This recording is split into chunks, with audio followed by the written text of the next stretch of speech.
Greetings, Wake Forest University class of 2018. My name is Sarah Martin, and I'm the current student representative on the Committee for New Student Orientation and Lower Division Advising. It has been such a pleasure interacting with many of you on your class Facebook page over the past few months, and it's great to finally have you on campus. You are a bright and talented group, and I know from experience that you have invested a lot of hard work in getting to this point. I'm excited for you to begin the best 4 years of your life. In keeping with the theme of the emails that you've been receiving from your student advisors, I thought that I would share my top 10 list with you today. This list is the top 10 pieces of advice that I have for you as you start your college career. It is my hope that this list is memorable and helpful to you as you embark on your journey here at Wake Forest. Let's get started. Number 1, strive for milestones. E.L. Doctorow once said that writing a novel is like driving a car at night. You can only see as far as your headlights, but you can make the whole trip that way. While most of you won't write a novel during your time here at Wake, I think that this quote can be applied to life in general as well. Your future doesn't have to be set in stone from the moment you arrive on campus. However, you do need short-term clarity in order to travel safely and efficiently to your destination. Set short-term attainable goals, and the bigger milestones will fall into place. Number 2, work hard. I encourage you to work hard and put your best foot forward. You chose and were chosen by Wake Forest. Don't sell yourself short by not giving it your best effort. Wake Forest will challenge you academically. That's a good thing. Number 3, don't fear failure. You are going to face difficulties here. Keep in mind that falling on your face is still a forward movement. Remember this in the classroom as well. When you get your first paper back and you don't receive the grade that you expected, don't panic. Use that as an opportunity to learn, grow, and improve. Number 4, seek help and use our campus resources. There are a lot of people on campus that want to help you. Don't be afraid to ask for and accept help. No one can do college on their own, and Wake Forest is a community that is known for helping others. Number 5, find a mentor. Go to office hours and meet your professors. We are fortunate to have committed faculty who really want you to succeed. Find support from a professor, your faculty advisor, your student advisor, or someone else on campus. Having a mentor is crucial to your success here. Number 6, get involved. With over 150 clubs, Wake Forest offers many opportunities for you to get involved on campus. There's something for everyone: religious groups, intramurals, Greek organizations, service groups, and more. Number 7, roll the quad. We are incredibly proud of this tradition, and it truly represents the excitement that all students share as Demon Deacons. It symbolizes so much more than celebrating athletic victories. It is the coming together of our whole community. So look out for our first win this football season. Grab some toilet paper and I'll meet you on the quad. Number 8, make the most of your time here. 4 years will fly by faster than you can imagine. Picture where you want to be as a senior. There are only so many days between now and then, so you have to capitalize. Make the most of your time every day at Wake Forest. Number 9, be kind. You are all in this together, but each of you will face your own challenges and struggles. Every day may not be good, but there's something good in every day. Why not be the good in someone else's tough day? Be each other's support system. Choose civility. On this campus, we work as a team. We are united because we are all Demon Deacons. That's something to be proud of and something to take seriously. Number 10, live pro humanitate. Pro humanitate, translated as for humanity, is our why. It's why we do what we do on campus, why we participate in service activities, why we support each other, why we nurture lifelong friendships. Mary Tribble shared her thoughts on the motto in a recent Wake Forest magazine article, saying, "Your ongoing tribute to Wake Forest won't be measured with a check that you write. It will be carried on through the life you lead in the spirit of Pro Humanitate, a life of meaningful work, generous friendships, and your commitment to human flourishing." Class of 2018, you can start your tribute to Wake Forest right now by living out Pro Humanitate in your everyday life. I wish you the best of luck during your time at Wake Forest University. Don't forget that it's okay to ask for help at any time. We are excited that you're here, and we want each of you to achieve your personal definition of success. Get ready for the journey of a lifetime. Welcome to scholarship, friendship, and fun. Welcome to Wake Forest. Go Deeks!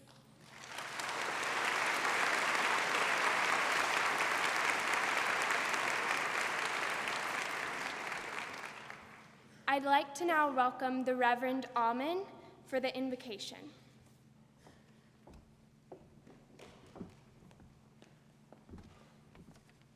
Thank you, Sarah. We are a community that believes in the education of the whole person, in body, mind, and spirit, so I invite you in your tradition to join me as I offer this blessing on your behalf. Let us pray. Eternal wisdom, in whose many names we gather, we ask your blessing to mark the beginning of a new chapter in the history of our beloved Wake Forest. And though the weather is not cold, the wind not bitter, summer green has not even given way to autumn red and gold, yet here we are gathered for a New Year's party. We have made our way to this sacred place despite an ominous humidity, to celebrate beginning again. With pageantry, costume, and with words for the soul, we ring in this new year. Let us know your presence in the smiling faces and clapping hands as we work to stretch the sacred minds you have given us. And as we enter this academic year of 2014-2015, draw your arms around those newly arrived that feeling homesick may soon be replaced by feeling at home. Rekindle the sparks of curiosity and gratitude in all those gathered here, and bless us with a renewing zeal that it may be said of Wake Forest University, indeed, wisdom, civility, compassion, and generosity of spirit dwells with them. Thank you for this moment, this semester, the past, the future, the eternal now, your home and ours. Amen. Shalom. Salam.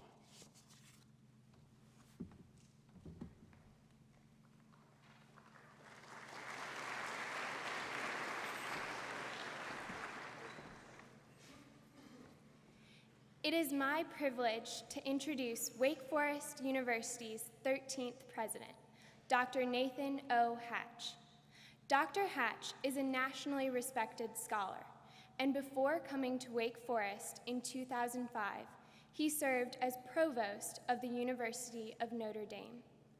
Dr. Hatch received his undergraduate degree from Wheaton College and his master's and doctoral degrees from Washington University in St. Louis. He was awarded postdoctoral fellowships at Harvard and Johns Hopkins Universities before joining the history department at Notre Dame. Please join me in welcoming President Hatch.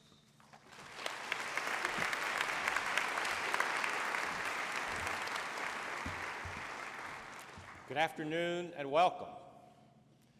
Today, I want to use this occasion to share 3 stories with you from my own college experience.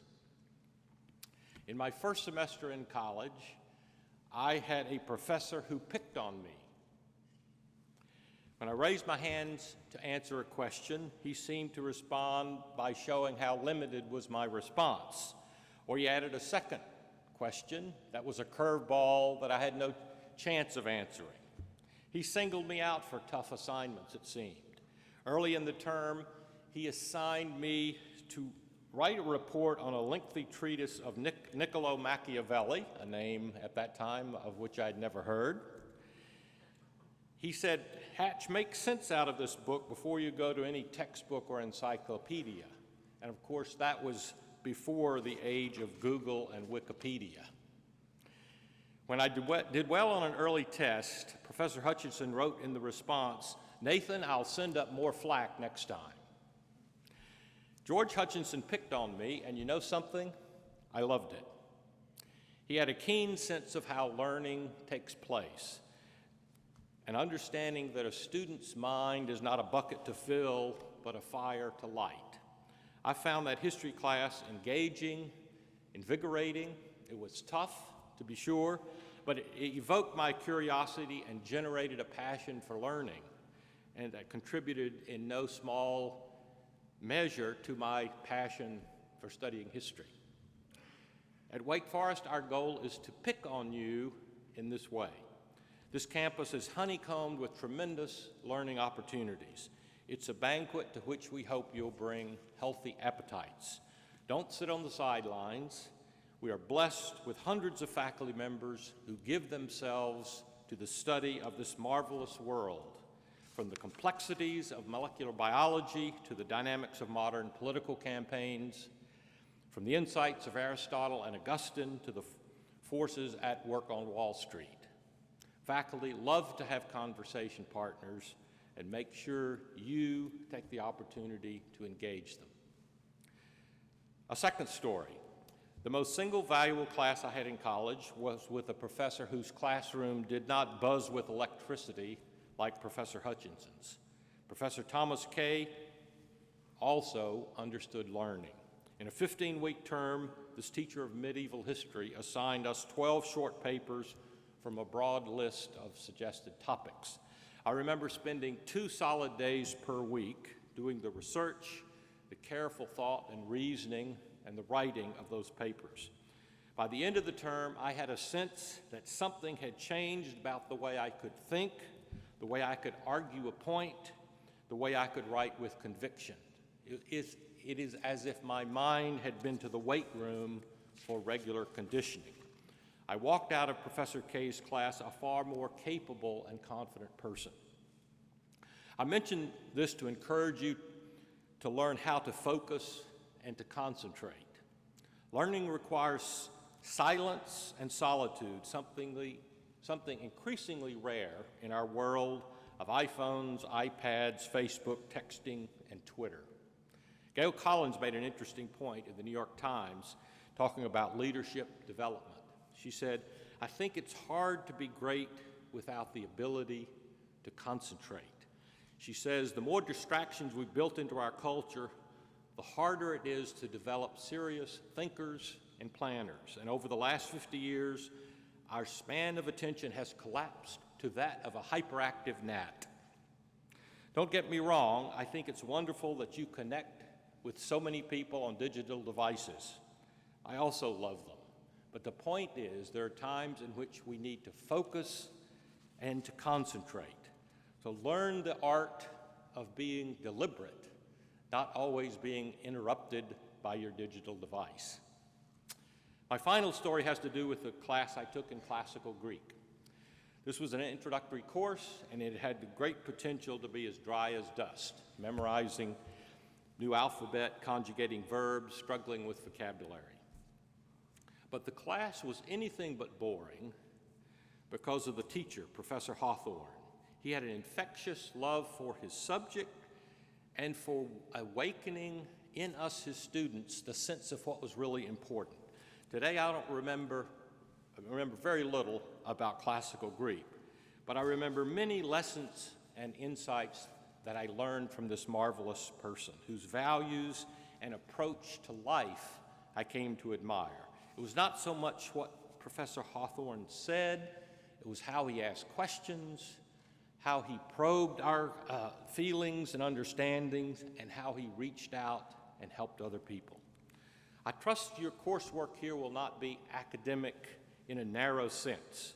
At this place, we invite you to search out life's bedrock questions. What can I know? What ought I to do? And what can I believe? How can I serve? Today, I encourage you to explore your deepest passions and commitments. Don't just jump through the next academic hoop. Use this occasion to explore the big questions of life. We at Wake Forest are interested in educating the whole person. We believe that college should develop one's mind and character. So today, my advice is simple. First, engage the faculty. They love to have conversation partners. Second, learn how to focus and concentrate. Some matters are worth chewing and digesting. Finally, wrestle with the big questions and the meaning of life, about your own passion and commitments, how you want to make a difference in the world. When all is said and done, ask this question: in what do I want to invest my life?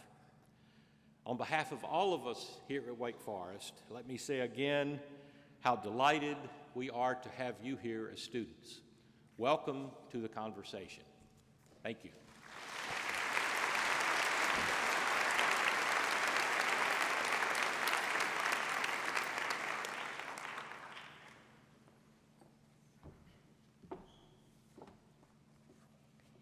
Here to welcome you on behalf of student government is Margaret Mulcairn.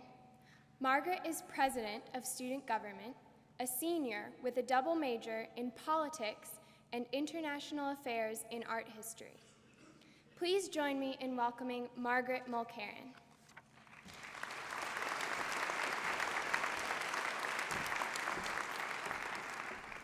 Hello, first-year students. I am Margaret Mulcairn, a senior, somehow, at Wake Forest and this year's student government president. I am standing at this podium today, but I am also a student, a deacon, and a South Hall alumnus. Okay, all right. First, you are sitting at the new Student Convocation, but in fact, you are not new to being students at all. You are classroom and community leaders, full of passion, drive, and charisma. You wouldn't have nailed the interview without it. Remember that admissions essay? That one that took countless drafts, was looked over by your parents, teachers, and mentors? Its strength got you in your seat today. Your voice spoke through the paper and entered the room in the Byram Admissions Building. Take a moment to realize that you are surrounded by the best and the brightest. You are sitting on either side of students who fought, who shouted through their essays to earn a spot with you in this chapel. Today, you will begin to hone that voice. At Wake, you will find fellow incredible essays, some of which were strong and confident from day one. Others who found their passions in bioethics, in chemistry, in Iranian missile theory, and some discovering a passion for social justice from today's headlines. Use these voices, these passions and experiences to inspire you. So, you may feel awkward now. That confident high school senior voice is now a little fish in a big pond. Suddenly realizing that you're a minnow is an adjustment, and not one to be taken lightly. Starting this weekend and continuing in the coming days, weeks, and months, you will be talked at, given directions, instructions, told protocols for everything from lines at the pit to putting your backpack outside the textbook store before you walk in. As a first year, you're given nothing but instructions. But college classes are different. You discuss more, you're called on more, you learn more, and you think critically about topics you didn't even know had more than one discussion point. Instead, I challenge you today to use your voice and question everything. When you leave that classroom, don't reject the critical lens that you just looked through for an hour and 15 minutes every Tuesday and Thursday. Ask anyone, speak loudly, and know the strength in your own experiences. The ability to question, examine, and expose in classes can be applied to all aspects of life in college. Let that be new friends, roommates, teammates, and conduct on a Friday night. So don't be afraid to be original. Be thoughtful, challenge what you see, and be passionate. Because, in the words of my favorite fictional president, Josiah Bartlett, there is no room in the Smithsonian for those who never tried. Finally, you will hear more about the next 4 years and the next 4 days than you have ever heard in your life. When I first heard that, I couldn't think of a stretch of time longer than 4 years. I could hardly pay attention to a speech for more than 4 minutes. However, today, I ask you to think of a different set of 4s. In the next 4 hours, as orientation comes to a close, soak up as much advice as possible from your student and faculty advisors. Follow up with them in 4 days after classes begin and let them know that you are alive and well. And if you're not, that you have questions. In 4 weeks, you'll learn who you click with and those you don't, and that's okay. You'll also know how you need to study and your caffeine vehicle of choice. In 4 months, take your pulse. In that time, you'll be thrown headfirst into finals, end of the year, friendships, returning home, some for the first time, and seeing, but mostly comparing, with high school friends. But in those months, you will also know what at Wake Forest inspires you. What clubs make you want to get up and go to the meeting at 10 p.m. in the basement of Green, or get up and work out at 7 a.m. You'll learn more about yourself in 4 minutes, hours, days, weeks, and months than ever before. Imagine what you'll know in 4 years. So, as a final piece of advice, keep your headphones out and your door open. Because while I am here as a student advisor to my own group, I am also always here for all of you to field suggestions, comments, and questions. Wake Forest is a challenging, inspiring, and amazing place. In 4 days from now, 4 months from now, and 4 years from now, you will have a list a mile long as to why you feel the same way. Thanks.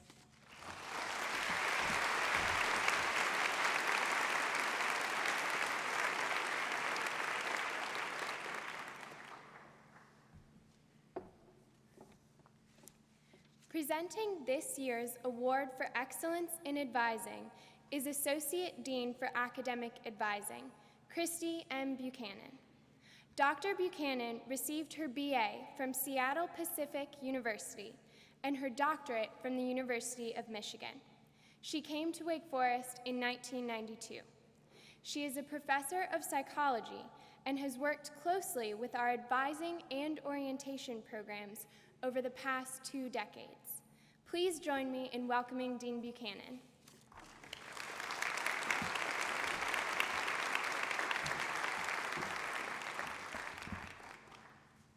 Good afternoon. It's my pleasure to be able to recognize the award winners for today, but first some background on this award. The Award for Excellence in Advising was established in 1988 to recognize outstanding faculty and staff who have demonstrated commitment to and excellence in advising of undergraduate students, especially at the lower division level. Supported by the Office of the Dean of the College, the award is both honorary and monetary and complements the awards given for outstanding teaching and research. Nominations are solicited from all faculty, including department chairs, from staff, and from students. You will find a list of previous recipients on the back page of your program. This year, the selection committee once again honors 2 individuals who have shown tremendous dedication to advising our undergraduate students.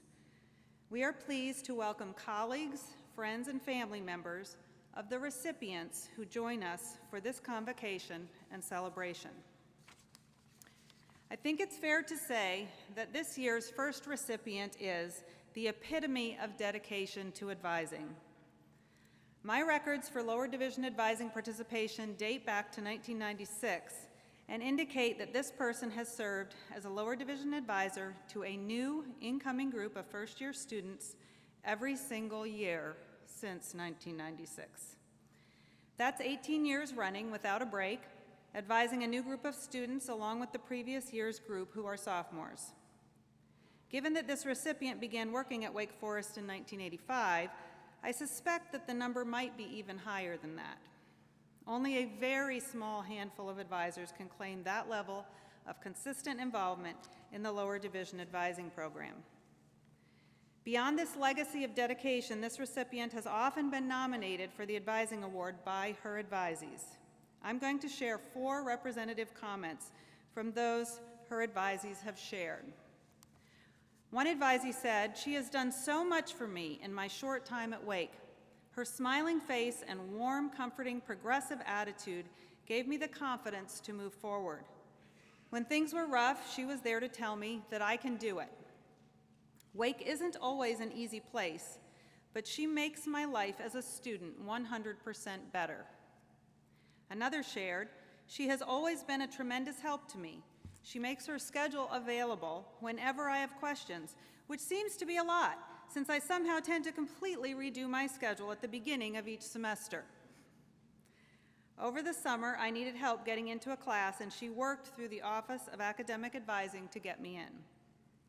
Another advisee states, "When I came to her all flustered during registration this past semester, she calmed me down with her solid and realistic course scheduling advice, and even gave me additional references to speak to on areas outside of her expertise. She always makes an effort to say hello and reach out to me when I see her around campus, and it's really nice to know that someone like her is personally invested in not only my success as a student, but as a person as well. I've really enjoyed getting to know her and feel very lucky to have her as my advisor." And last, briefly, but a good summary, "She has made it a point to get to know us personally since day one.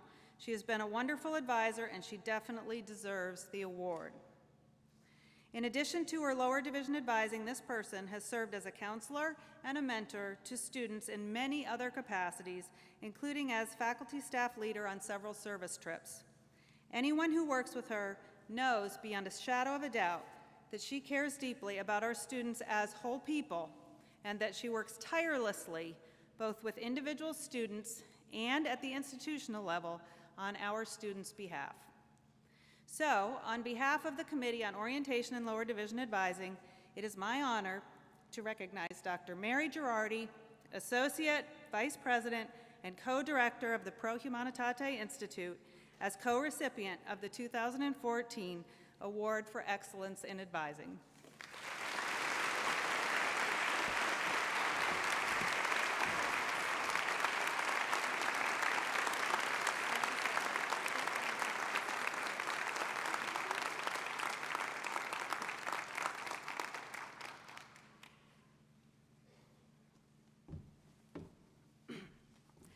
Today's second recipient came to Wake Forest in 1997 and began lower division advising in 2000.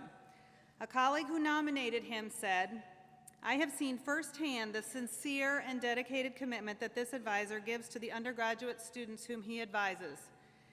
Every year he spends numerous hours with each of his new students, counseling each one not only about the courses that he or she needs to take to fulfill the various requirements for graduation, but listening carefully to them about their individual aspirations and gently suggesting ways in which they might be achieved, while counseling them as well about their need for flexibility, since their individual interests may change over the course of their undergraduate career. Once the official advising period is over, this person does not consider that his role is done. On the contrary, he carefully monitors his advisees and encourages them to come talk to him if he perceives there is a problem, academic or otherwise, that may need to be addressed. His office door is always open to his advisees." Supporting this nominator's claims are several comments by his advisees. For example, one who said this person was a worthy award winner explained, "He always makes himself available to his students, and he can think up an answer to any of my problems." One time, he helped me even after he had finished work and gone home. Another student who said this person was very deserving of the award explained, "He knew I had a pretty good idea of what I wanted to major in, but he still encouraged me to take classes that were outside of my major area and even offered relevant recommendations. He was always very approachable and knowledgeable in response to questions I had about divisional requirements, and he made the entire scheduling process easy to understand. His calm and friendly demeanor was comforting and reassuring to me as a freshman, still attempting to figure everything out at Wake. Another student whose semester was disrupted for a sudden and serious surgery said, said, this person is a fantastic advisor.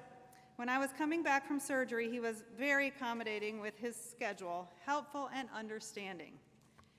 It is a pleasure to have such a fantastic person and professor as my advisor. In addition to his role as a lower division advisor, this person has also helped innumerable new students through his work on the foreign language placement tests for all languages that every new student must take. He has been instrumental in helping us ensure that these tests run as smoothly as possible. He also serves as the faculty contact for Spanish and has helped many students over the years not only troubleshoot any difficulties with the test, but also by recommending the most appropriate placement for their Spanish course at Wake Forest. Several times just in the 2 years I've been Associate Dean, someone in our office has reached out to this recipient with a question about either the foreign language placement test or about a student, only to find him standing personally in our office within the next hour or two with an answer or information about how he will get an answer. In sum, this faculty member is a committed, active, hands-on, dedicated advisor who is always, always willing to roll up his sleeves to help and give so much of his time to support and recognize those around him. Please join me in congratulating Dr. Luis Gonzalez, Associate Professor of Romance Languages, as co-recipient of the 2014 Award for Excellence in Advising.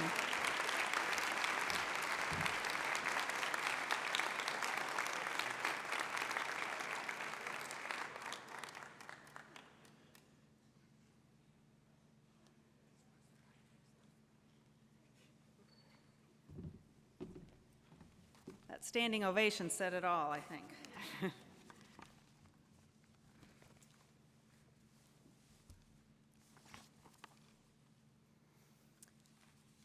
As Associate Dean for Academic Advising, I want to now add my personal welcome to those of our other speakers today. If you haven't already figured this out, I am the face behind all of those many emails that you received from the Office of Academic Advising over the summer, reminding you of deadlines and giving you information on things such as advisors and registration. My first email to you, sent on May 8th, referenced your arrival on August 21st, which at the time seemed rather far off. But suddenly, August 21st has come and gone, orientation is almost over, and you are ready to begin classes. Between the end of May and now, you've already accomplished a great deal. You've completed foreign language placement tests, directed self-placement assessments, course preference surveys, housing and dining forms, health information forms, technology agreements, registration, preparation for Project Wake, and more. That list of deadlines you first saw in Forestry 101 or on our new students' website is behind you. Congratulations. As Associate Dean for Academic Advising, it's also appropriate that I give you some advice for academic success. You've been given a lot of advice over these past 5 days, a lot of great advice, and knowing it's a lot to take in and knowing there's much you will not remember, I asked myself what one tip for academic success I wanted to share with you today to build on and complement all the advice you've been given already. It wasn't hard for me to decide that one tip is communicate. In my experience as a professor, as a lower division and a major advisor, and as the Associate Dean for Academic Advising, if there is one thing that stands out as making the difference in successful outcomes for students, it's a willingness to communicate. Students who communicate openly, honestly, and yes, civilly and respectfully, with professors and with peers and with staff. Learn so much just through the process of sharing, getting to know and conversing with others who hold many different experiences and points of view. As you heard so eloquently from your fellow student, Harsh Patolia, yesterday at Project Wake, an openness to communicating with others of different backgrounds and different ages and stages and stations of life is guaranteed to expand your worldview. Furthermore, a willingness to communicate when you face challenges or disappointments can make all the difference in the outcomes of those challenges and disappointments. As Sarah has already pointed out, every one of you will face challenges in the next few years, probably in the next few weeks. That's okay, that's normal. There's no shame in admitting it and in seeking help. In fact, admitting trouble and seeking help shows courage. When you are challenged, when you need help, guidance, direction, wisdom, please reach out to find it. There are so many people on this campus whose job and whose desire it is to get to know you and to help you in the times you need help. But you can't make the most of what all these people could offer if you aren't willing to do your part and communicate with them. And to this generation raised on electronic communication, I need to say, communicate in person, face to face, as much as possible. Whether it's to clarify course requirements, assignments, or deadlines, just to get to know one another, or especially if you're addressing a problem, nothing can replace face-to-face communication. One regret I hear far too often from students is that they did not open up to professors, whether in time of need or simply to enrich their learning and relationships. So, in the language of this weekend's Wake World, don't be that guy. Learn from them. Don't have that regret. Talk in person to your professors, your advisors, the staff in our support offices, even associate deans and deans. You cannot be in a friendlier place to learn how to do this, and by committing right now to do so, you'll put yourself on the path to a successful college career. So that's all the advice specifically about academic success I will share for now. But if you will check the Office of Academic Advising's website, advising.wfu.edu, or our Facebook page tomorrow morning, you'll find a few more tips from me for academic success in college. As a member of the Orientation Committee, I also want to say just a little bit on the topic of this year's Project Wake, civility. I understand that in a group of over 1,300 new college students, some of you find this topic more interesting, engaging, and relevant to where you are in your life right now than others do. But I truly believe that we as a community and each of us as individuals can benefit from an open discussion of civility this year, and that the impact of this project and related discussions holds the potential for long-term impact on every one of us. The truths or wisdom in P.M. Forney's book, Choosing Civility, are in some ways simple, sometimes even obvious, but also potentially powerful. Because even as we read the simple and obvious rules, if we are honest, we realize how often we break the rules. And we admit that our relationships and our communities might be improved if more of us followed more of the rules more often. There's a lot of civility at Wake Forest. I could provide countless examples of the incredible support and civility I have personally experienced and witnessed, which is no doubt an important reason I've stayed at Wake Forest for 22 years. But like any human community, we are imperfect and we could do better. As I read Choosing Civility, I couldn't help but wonder what would happen if our Wake Forest community committed together to focus on and improve in following even one of P.M. Forney's rules over the upcoming year. For example, yesterday's amazing presentations for Project Wake spoke often in a variety of wise and powerful ways about the transformative power of listening. Forney says, good listening is hard work. Do you agree? Just a couple of days ago during orientation, someone started to ask me a question, and I, feeling energized by our conversation and also certain I knew where that question was headed, eagerly jumped in with my helpful answer. After I answered the question that hadn't been finished, my kind conversation partner nodded appreciatively and then completed his question, which was a different question than I had answered. I had answered the wrong question and not answered the one he wanted answered because I didn't listen fully. How many times every day do we answer the wrong questions or come to the wrong assumptions because we don't listen? Forney quotes Michael Nichols, who says, "Much of the conflict in our lives can be explained by one simple but unhappy fact. We don't really listen to each other." What might happen in your life? What might happen in our community if we all committed for this year to follow Forney's advice to be intentional about listening? Well, listening is only one of the rules, and you might find a different rule more important or inspiring. So I want to challenge each person here today simply to choose one of Forney's rules that inspires you, a rule on which you are willing to focus over this year, a rule that you are willing to put on your to-do list for each day, so that perhaps just one of these rules can become a habit and a way of life for each of us. It can't hurt, and maybe, just maybe, it will make us an even better, more vibrant, more civil community. As we close, let me remind you that the fact that you are sitting in these seats means that you are now an important member of the Wake Forest community. You belong here. Does this mean you will always feel like you belong? Not necessarily. It's normal for it to take a while to find one's place and to feel belonging. As Vice President Rue told you yesterday, although it might seem like you are the only person who feels uncertain or anxious or alone in a crowd, you are most certainly not the only person who will experience such feelings. They're normal feelings.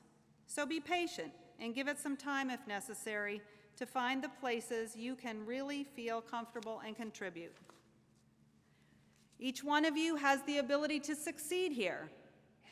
Does this mean the journey will always be easy in every class, in every semester, in every relationship? No. As we've already established, there will be setbacks and disappointments for all. Do setbacks and disappointments, even failures, mean you don't belong here or that you can't succeed here? Absolutely not. In his book titled What the Best College Students Do, and that's a book I recommend to you, author Ken Bain makes it clear that one important characteristic that distinguishes the best college students from others is not whether they experience setbacks or disappointments, even failure, but whether they use those experiences as opportunities to learn and to grow. You are now a part of our community, and each one of you has something rich and unique and special to offer our community. Please don't forget that.